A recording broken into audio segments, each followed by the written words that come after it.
Good evening and welcome. I am Patricia Butts, the Executive Director for Alabama Coalition Against Domestic Violence, and tonight we are here to hold up the light. One of my favorite authors and civil rights activist, James Baldwin, said, "Not all things we face can be changed, but nothing can be changed if it is not faced." October is Domestic Violence Awareness Month, and your presence says that you are a change agent in this movement. Tonight, we will honor the victims and survivors, promote awareness, and celebrate empowerment. In 2015, 32 souls were lost to domestic violence. ACADV is calling each of you to hold up the light against this societal issue. None of us are immune. How can you hold up the light? Keep the Alabama Domestic Violence Hotline in your phone to share. That's 1-800-650-6522. Know where to find help. You can start with our website at acadv.org. Encourage conversations around this topic. And last and most important, listen more, judge less. ACADV is a proud partner to 17 outstanding shelter programs across this great state. We are grateful for these champions of advocacy and the work they do every day. On average, 620 victims are served each day in this state. The Alabama Coalition Against Domestic Violence invites all citizens to join the discussion. Together, we can improve conversations, increase knowledge, and change lives. Thank you.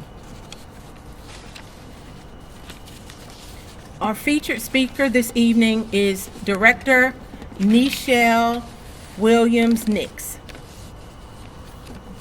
Nichelle Williams-Nix was appointed by Governor Bentley March 9, 2016.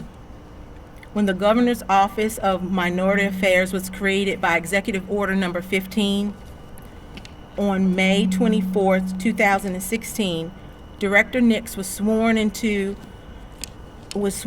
as a member of the Governor's Cabinet when the Governor signed into law legislation establishing the Governor's Office of Minority Affairs by statute and the position of Director at the Cabinet level.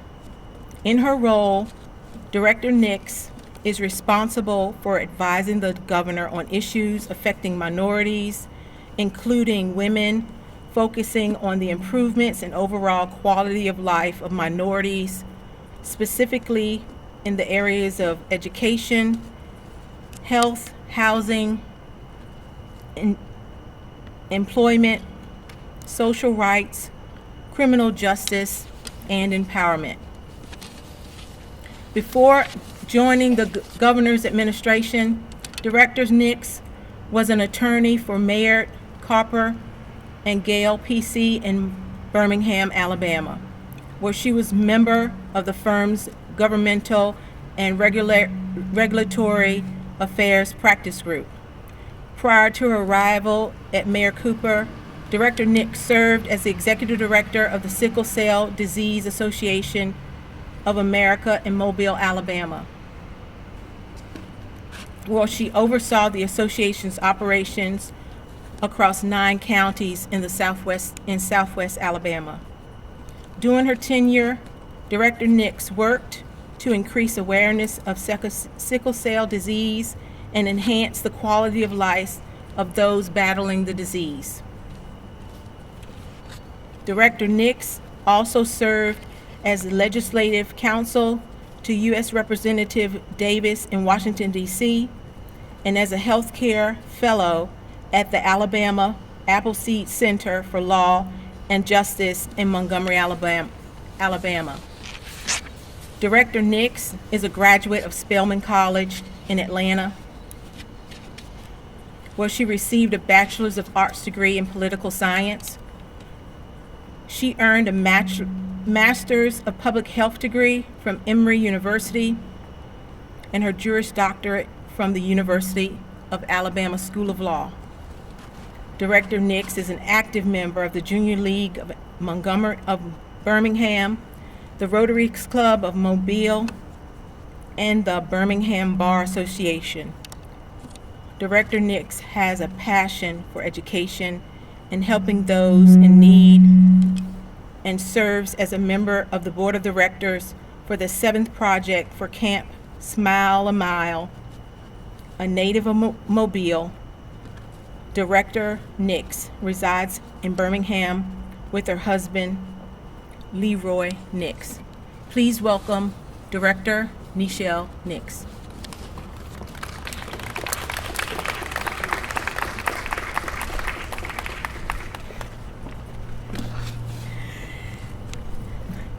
Thank you, Patricia. Good evening. As Patricia said, my name is Nichelle Nix, and I'm the Director of the Governor's Office of Minority Affairs. This is a newly created office, as you heard earlier, and the mission of this office is to ensure that minorities and women in the state of Alabama are a part of the success and prosperity of the state. And to do that, I'll be going around the state, assessing and providing input to the governor on issues affecting minorities and women across Alabama. Although we are currently focusing on economic development initiatives that are designed to move the needle on the success of minorities and women-owned businesses in Alabama, as you heard from Patricia, the scope of this office is very comprehensive, from housing, health, and education to voting rights, criminal justice, and rural development. The areas of this office are all geared towards the empowerment and inclusion of minorities and women in the conversations taking place at the state level. So I commend Governor Bentley for having the bold vision to create such an office as this. And I also commend the Alabama Legislative Black Caucus and the entire Alabama legislature for their strong support and making the historic move to make this a cabinet level office. Alabama is only the second state to have an office such as this as a cabinet level office, but it is the only office that is as comprehensive as it is. So again, thank you. This office is also unique in that it provides a voice and seat at the table for every woman in Alabama, from every community and every walk of life. And just to speak on the topic of women for a moment, women are unique. Holding the crown identity of woman means so much and more. We are the producers of life, and by that I am not speaking simply from a reproductive standpoint. While that is a characteristic that is unique to women, that alone does not define us as a woman. By producers of life, women have a natural instinct of sacrifice, protection, of caring, of loving, and of putting true heart behind our grit, so that others, be it our children, our significant others, our spouses, our careers, our families, our businesses, jobs, and households are all successful. As women, regardless of our official roles or titles in life, we instinctively, and sometimes quietly, take the lead in everything that we do. We are the leaders of our families, our children, our communities, our causes, serving as role models and examples, even when sometimes we would rather not. When things get rough and tough, it is women who often feel the pain of others. It is women who often run to the rescue of others. It is women who also make the excuses for others before anyone else, often sacrificing needs and feelings for the sake of making sure that others are okay. We as women are instinctively leaders. We as women pressure ourselves to work twice as hard. We as women instinctively put ourselves last. And we as women typically find ourselves to be the targets for various forms of abuse, especially domestic violence. We have men who, too, have a natural instinct for nurturing, protecting, and putting themselves last so that their spouses, significant others, children, or families can thrive. And men, too, are victims of domestic violence. However, as I said earlier, this violence is most often directed towards women. Domestic violence is very real and can be destructive. It can affect everyone and anyone. It's not just a women's issue. It is not something that can only occur in marriages.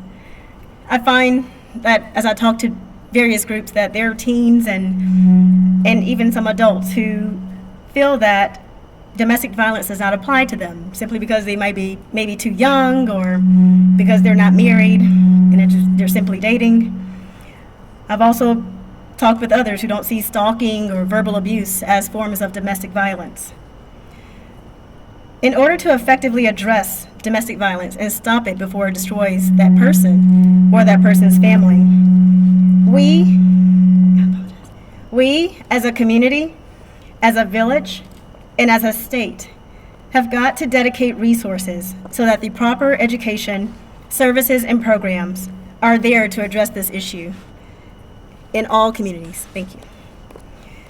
Alabama is a state with an increasingly diverse population, rich in various cultures and beliefs. Providing much-needed resources to organizations dedicated to servicing all communities is extremely important. Governor Bentley understands that and has done just that.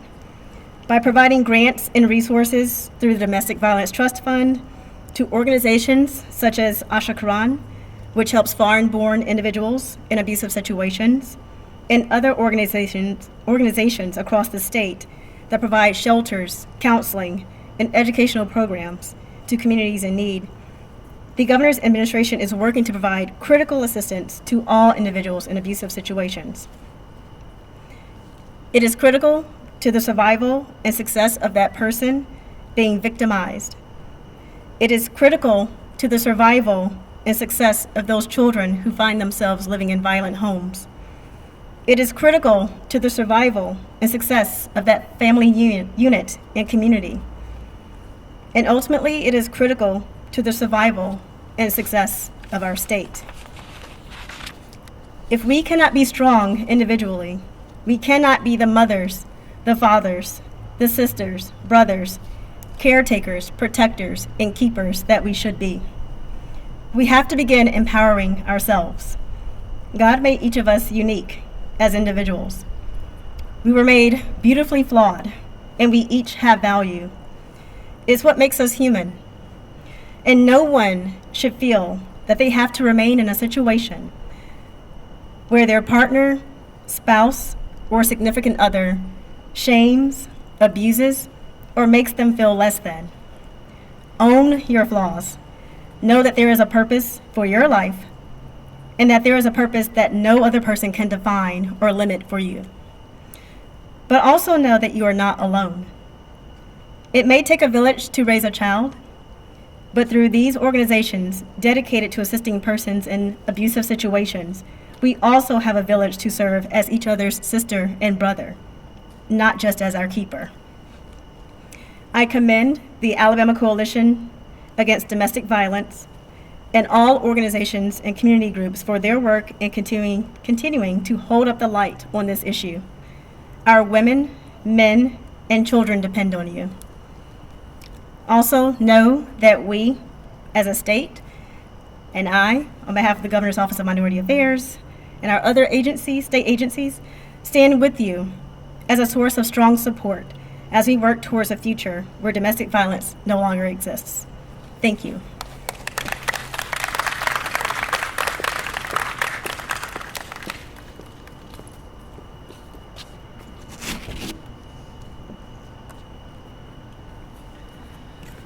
All right, thank you so much, Nichelle, for coming out tonight and being a part of this. I would like to just give a shout out to Miss Iron City's outstanding teen, Laura Grace Henry. Thank you so much for coming out tonight. I appreciate it. And then I'm going to go ahead and introduce the next couple of speakers that were enough to come out tonight and be a part of this awareness event. First, we will have Jim Byard Jr., the director of ADECA, followed by Secretary Stan Stabler of ALEA. We'll also welcome Nancy Buckner, the commissioner of DHR, followed by ACADV's law enforcement coordinator, Steve Searcy.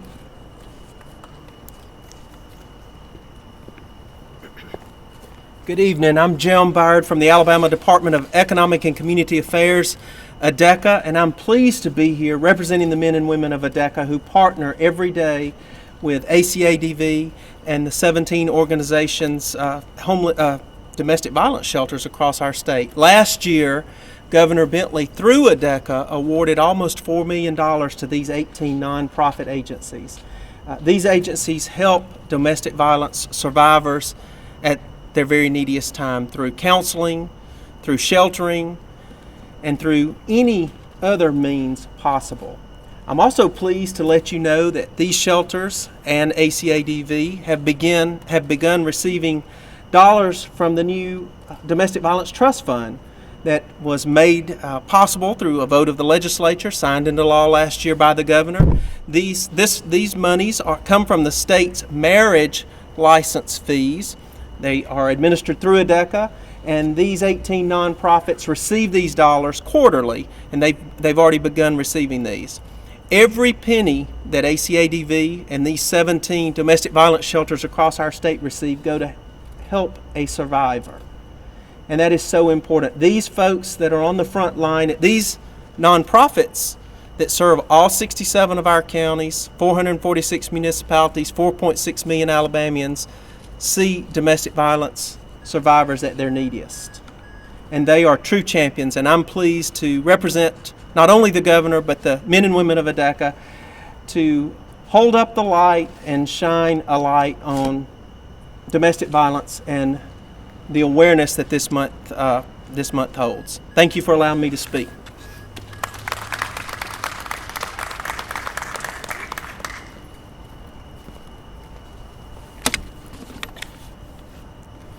Good evening. I'm Stan Stabler, and appreciate everyone being here. Domestic violence is a serious issue, and as Secretary of Law Enforcement, I will do everything I can to help stop this vicious cycle of abuse. ALEA is partnered with the Alabama Coalition Against Domestic Violence and the Alabama Office of Prosecution Services to forge a new effort to combat domestic violence and assist victims of this very personal crime. I want to thank these organizations for taking strong and coordinated stand against domestic violence and the protection of its victims. Beginning this month, ALEA is providing a domestic violence card, domestic violence victim assistance card. This card will be provided to every uniformed police officer in the state that responds to a domestic violence call. We will ensure each officer completes these cards and submits them and turns them in, and he stressed to them the importance of this card. This card will be completed by the responding officers and provide the victim with case and contact information about the offense and the information on resources to get help. The victim will know how to directly contact the officer, the local domestic violence lead support person, and the district attorney who will handle their case. The card will also point victims to the 24-hour-a-day domestic violence helpline, where a trained counselor is always available to provide assistance, advice, and other resources.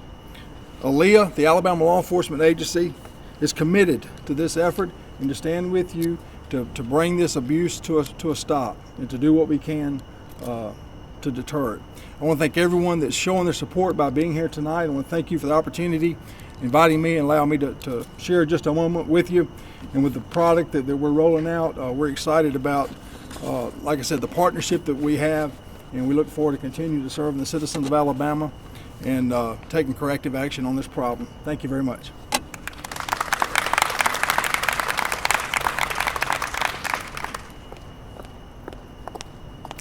Good evening. I'm Nancy Buckner, Commissioner of the Alabama Department of Human Resources. First, I want to tell you how proud I am to be here tonight to stand with my sisters and brothers to fight against domestic violence. It is a horrible, horrible thing that occurs in our state and across our nation. Each year across the nation, probably more than 4 million children are involved in domestic violence issues that we know about. There are many of those that we don't know about yet. And you know, children are our future, and we've got to take care of them. But a child that has to live in the midst of domestic violence lives in constant fear. They cannot grow up to be productive citizens because they don't know when that next domestic violence episode is coming or that next attack is coming, whether it involves them or their mom or their dad or some other relative. So in order to keep children safe, we have got to find a way to end domestic violence. We also know that the predictors show that children that have to live in the midst of domestic violence, they have higher juvenile delinquency, they have higher drug and alcohol crimes, and that is no way to raise our children. And I'm very proud to be a partner and a funding partner with the Alabama Coalition Against Domestic Violence. But our work is not done, and we cannot count on that one group to do it all by themselves. It's going to take all of us to find a solution to end this. And so I encourage all of you to put the word out there that this is a very, very serious problem. And in Alabama, we need to keep working, and we can do even better than what we're doing now. So thank you so much, and thank you, Patricia, for inviting me to be here tonight. Thank you.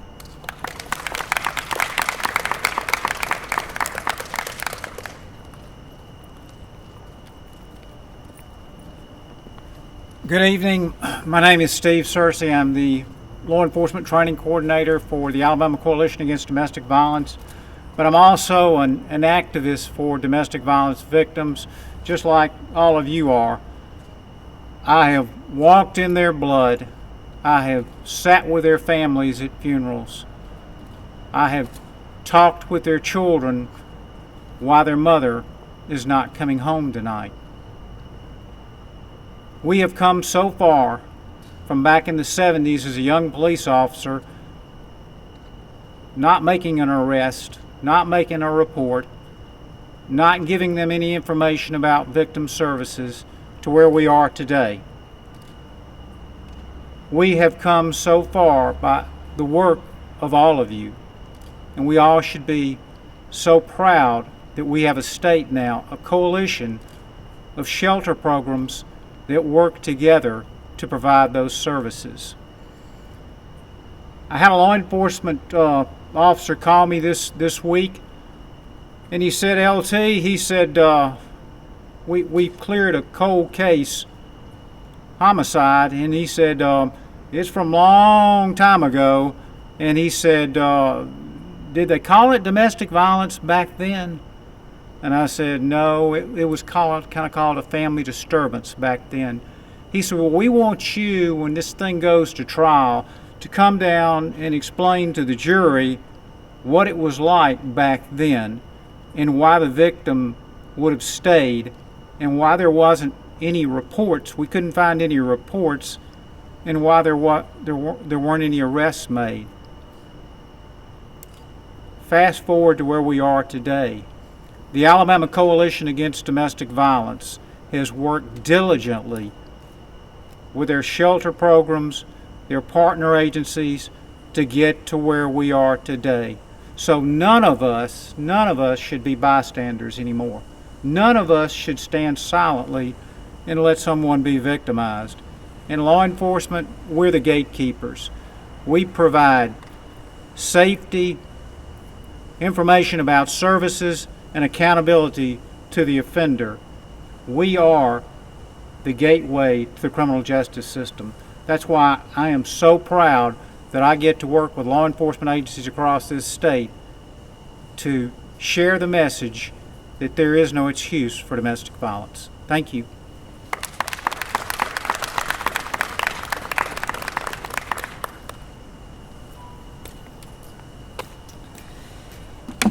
Wow. Thank you so much, everyone that has spoken so far and come out tonight to be a part of this event. In 2015, there were 32 homicides related to domestic violence. 19% of those victims were wives. 16% of those victims were husbands. 34% of those victims were girlfriends or ex-girlfriends. 28% of those victims were boyfriends or ex-boyfriends. I would like you to really think about those numbers as we take a moment of silence to acknowledge all of those that have lost their lives to domestic violence.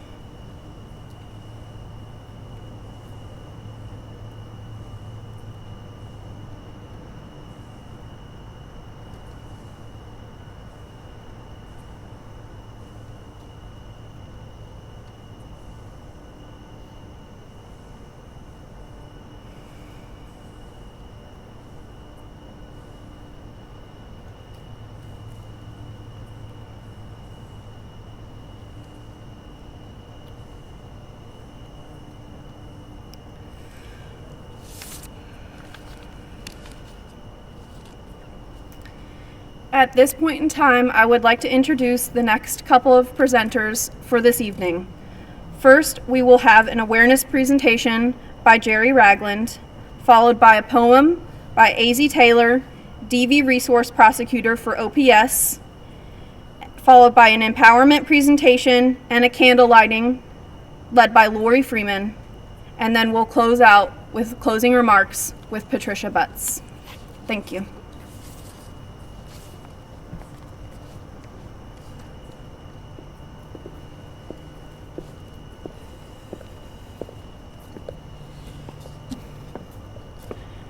What on earth was I thinking?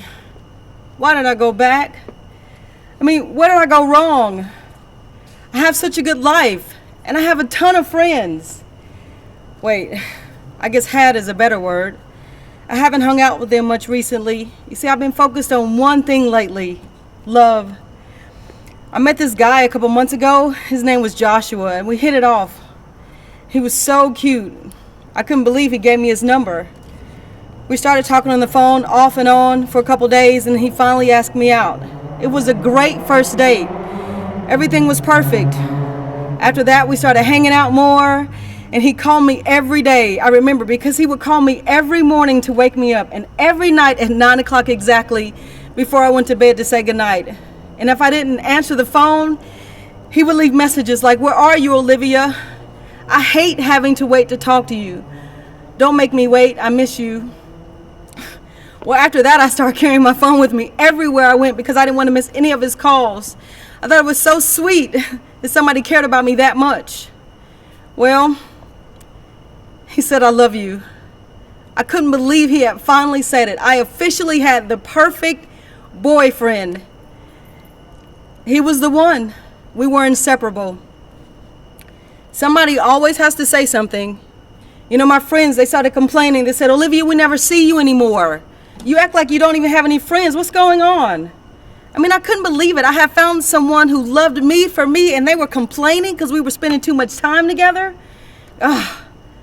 I mean, I kind of understood. I missed them too. So they were having this party that they invited us to and asked me if I can come. So I went to ask Josh if he wanted to go, and he said, "Well, I'm really not interested. Those are your friends, not mine." I kind of understood, you know, he wouldn't know anybody there, but I begged him to come. He finally said, "Fine, but you owe me." I really didn't think anything of it. I was just happy that we were going. So we went to the party. I had such a blast. I was hanging out with my friends, laughing, dancing, and talking and everything. But, you know, Josh was kind of off in a corner by himself, and I kept running back and forth between him and my friends, which was exhausting. And I asked him, "Hey, come over and hang out." I tried to introduce him to some of the guys, and he just wasn't interested. So I hung out, and I had a good time. About halfway through the night, he walked over to me, and he grabbed my arm. It hurt. He held on pretty tight, and he said, "I'm ready to leave now." I was so embarrassed. I just went with him because I didn't want to make the situation any worse. My friends came up afterwards, and they said, "Olivia, are you okay?" I just lied and told them I was fine. We got in the car, and I didn't really know what to say because I didn't know what happened. He looked at me and said, "Are you going to apologize to me?" I said, "Me? Apologize to you? Are you serious? You were the one that made the big scene the whole night, and I was just trying to like introduce you to some of the people. He said, I can't believe that you were walking around making a fool of yourself, laughing and dancing with all those other guys, embarrassing me in front of people I didn't even know.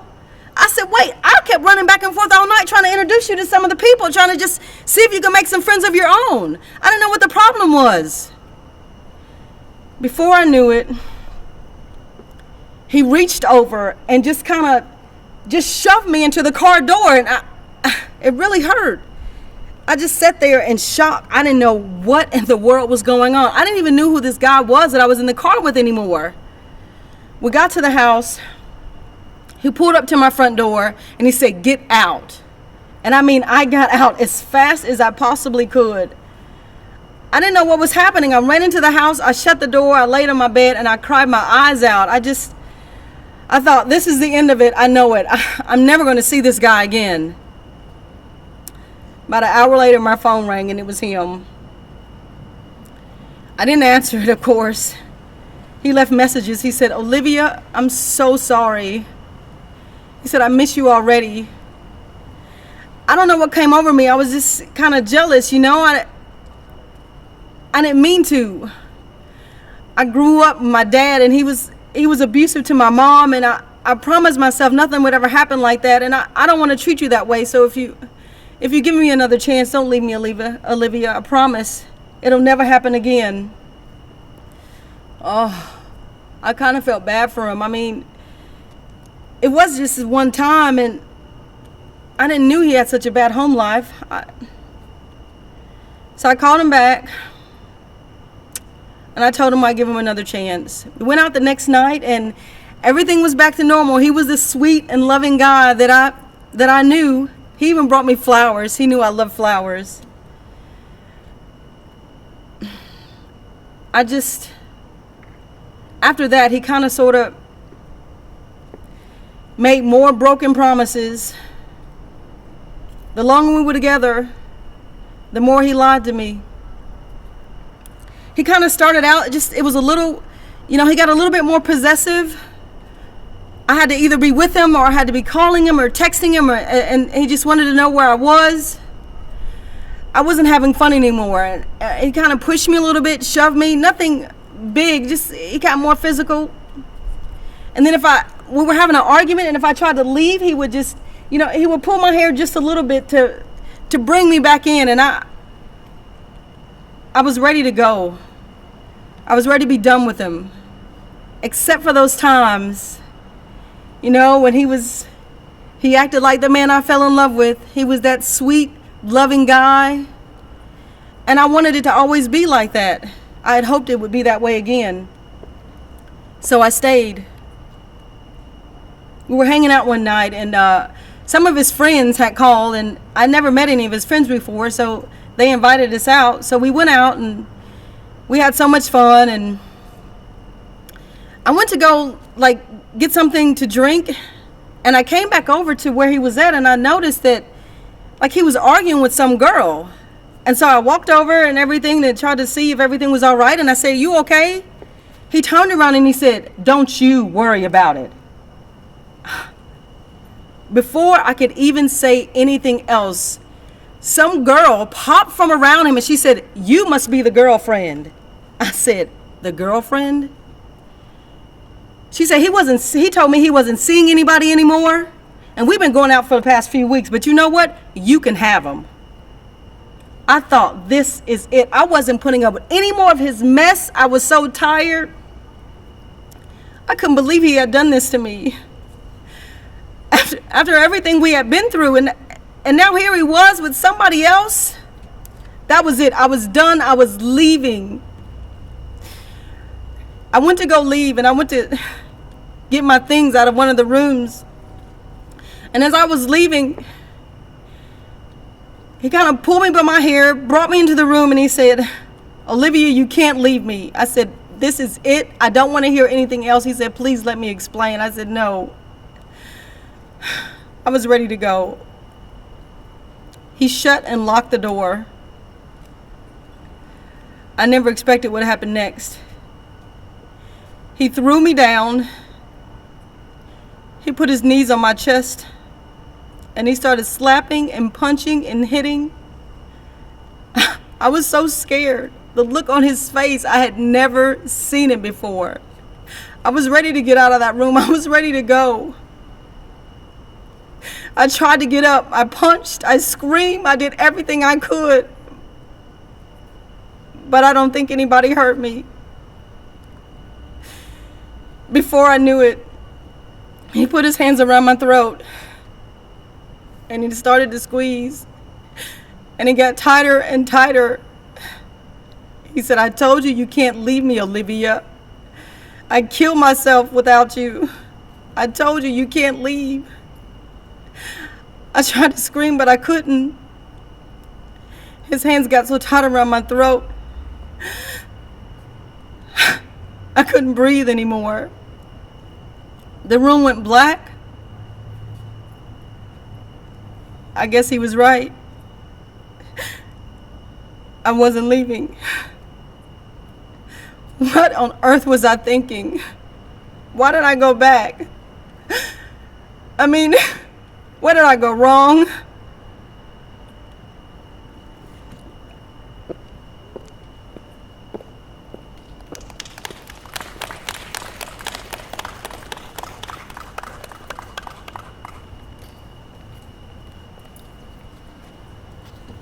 Remember My Name by Kimberly Collins. When you remember my walk upon this earth, look not into my steps with pity. When you taste the tears of my journey, notice how they fill my footprints, not my spirit, for that remains with me. My story must be told, must remain in conscious memory, so my daughters won't cry my tears or follow my tortured legacy. You see, loving is a tricky thing. If it doesn't come from a healthy place, if loving doesn't first practice on self, it will act like a stray bullet, not caring who it hits. Now you may say, maybe I should have loved him a little less. And maybe I should have loved me a little more. Maybe I should have not believed that he never hit me again. All those maybes will not bring me back, will not right his wrong. My life was not his to take. As your eyes glance my name, understand once I breathed, once I loved, once I walked just like you. I wish for all who glance my name to know love turned fear, kept me there. Love twisted to fear, kept me in a chokehold, cut off my air, blurred my vision. I couldn't see how to break free. I should have told my family. I should have told my friends. I should have gotten that CPO before the police let him go. But all those shouldas can't bring me back when I lied so well to cover the shame, to hide the signs. If my death had to show what love isn't, if my death had to show that love shouldn't hurt, if my death had to make sure another woman told a friend instead of holding it in, if my death reminds you how beautiful, how worthy you really are, if my death reminds you to honor all you are daily, then remember my name. Remember my name. Shout it from the center of your soul. Wake me in my grave. Let me know that my living was not in vain.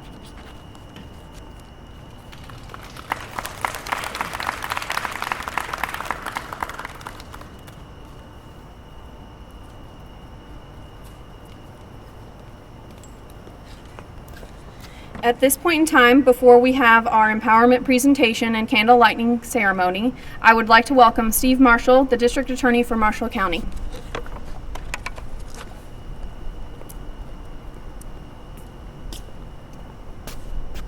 Two impassioned presentations. As a prosecutor, I've heard before.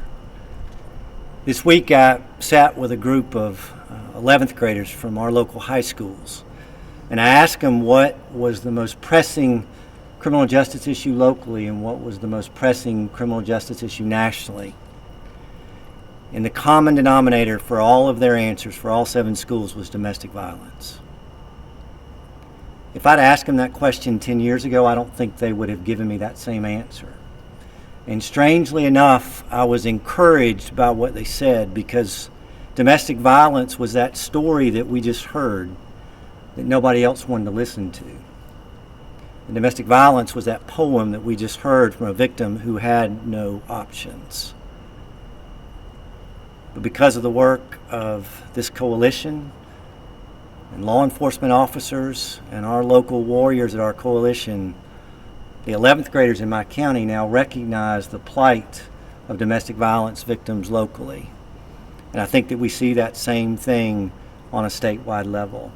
And so I was encouraged and energized by what I heard, because I believe that despite the issues that we face, that collectively we're making a difference.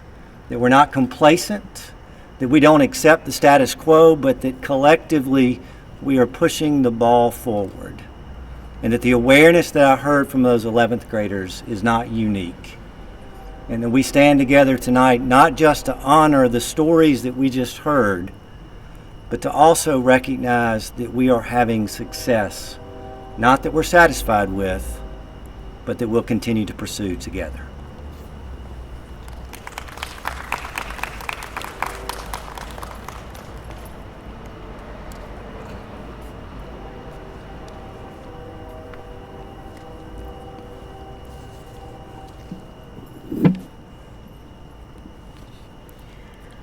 You're broken down and tired of living like on a merry-go-round, but you cannot find the fighter.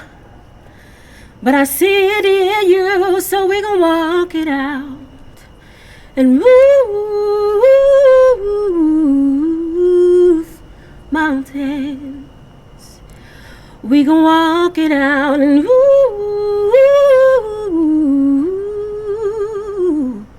mountains. And I'll rise up, rise like the day. I'll rise up, rise unafraid. I'll rise up, and I'll do it 1,000 times again. For you, for you, for you, for you.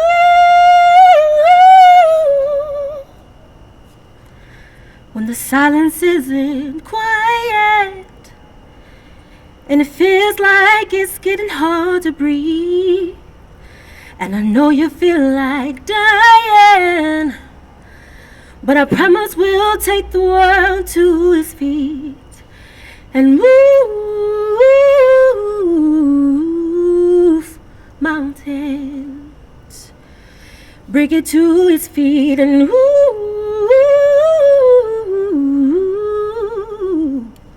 mountains. And we'll rise up, rise like the day. We'll rise up, we'll rise unafraid. We'll rise up, and we'll do it 1,000 times again. For you, for you, for you, for you. You're broken down and tired of living life on a merry-go-round, and you cannot find the fighter, but we see it in you, so we can walk it out and move mountains. And we can walk it out and move mountains. And I'll rise up, rise like the day. I'll rise up, rise unafraid. I'll rise up, and I'll do it 1,000 times again. and I'll rise up. High like the waves, I'll rise up. In spite of the ache, I'll rise up. And I'll do it 1,000 times again. For you, for you, for you, for you. And we'll rise up, rise like the day. We'll rise up, we'll rise unafraid. We'll rise up, and we'll do it 1,000 times again.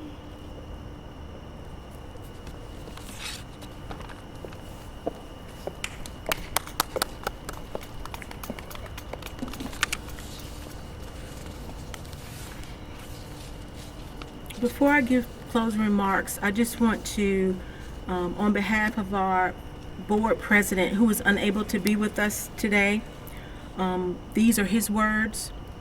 As the family of a domestic violence murdered victim, my wife and I are proud to hold up the light so that others can see the very real and very raw issues that domestic violence. Domestic violence isn't just physical abuse. It isn't just emotional abuse. It isn't just verbal abuse. Domestic violence is all of that and more. Domestic violence is a control issue. But with your help, we all can take control, take the control away from the abusers and give it to the survivors. Get involved, speak up, volunteer, donate, hold up the light for all to see. I know it's hard to look for the light when you are lost in the darkness, but you don't have to be lost. We are here, no matter where you are in the state. We're just a phone call away. Remember, an abuser doesn't stand a chance when a victim decides to become a survivor. Do what you can to help a victim to become a survivor. Those are the words of our board president, Charles Wisnick. I'd like to close this out by giving a special thanks to all of the amazing speakers and presenters. Thank you all again for coming out tonight and sharing your energy. We thank you in advance for being a miracle. Please consider giving your time, your talent, your gifts in kind.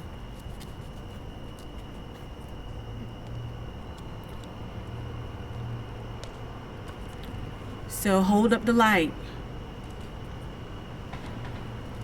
Stand up, because you all are change agents against domestic violence.